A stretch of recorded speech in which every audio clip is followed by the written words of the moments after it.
আল ফেসানি নাম রাখা যাবে কি? কোনো কোনো মানুষকে দেখা যায় তারা তাদের সন্তানের নাম রাখেন আল ফেসানি, কিন্তু এটি কারো নাম হতে পারে না, কারণ আল ফেসানি অর্থ দ্বিতীয় সহস্রাব্দ।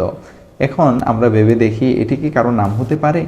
আসলে বিপত্তিটা ঘটেছে এভাবে। এই উপমহাদেশের একজন মহান মনীষী হলেন শেখ আহমদ সেরহিন্দি রহমতুল্লাহি আলাই। তার জন্ম 971 হিজরি এবং মৃত্যু হচ্ছে 1034 হিজরি। হিজরির দ্বিতীয় সহস্রাব্দে তার মহান তাজদিদ তথা দ্বীনি সংস্কারের কারণে তাকে মুজাদ্দিদে আল ফেসানি বলা হয়, অর্থাৎ দ্বিতীয় সহস্রাব্দের মুজাদ্দিদ বা সংস্কারক।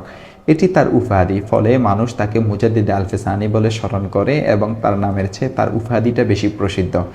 এখন আলেম নন এমন কেউ হয়তো মনে করেছেন এটি তার নাম, আর এটি যেহেতু একজন বড় বুজুর্গ মনীষীর নাম, তাই সেই হিসেবে সন্তানের নাম রেখে দিয়েছেন আল ফেসানি। যদি তিনি নাম রাখার আগে কোনো আলেমের সাথে কথা বলে নিতেন তাহলে হয়তো এই বিপত্তিটি ঘটতো না। সুতরাং আমরা নাম রাখার আগে আলেম থেকে জেনে নিব আমার পছন্দের শব্দটি নাম হতে পারে কিনা, আর যদি নাম হয় তাহলে কিভাবে হবে।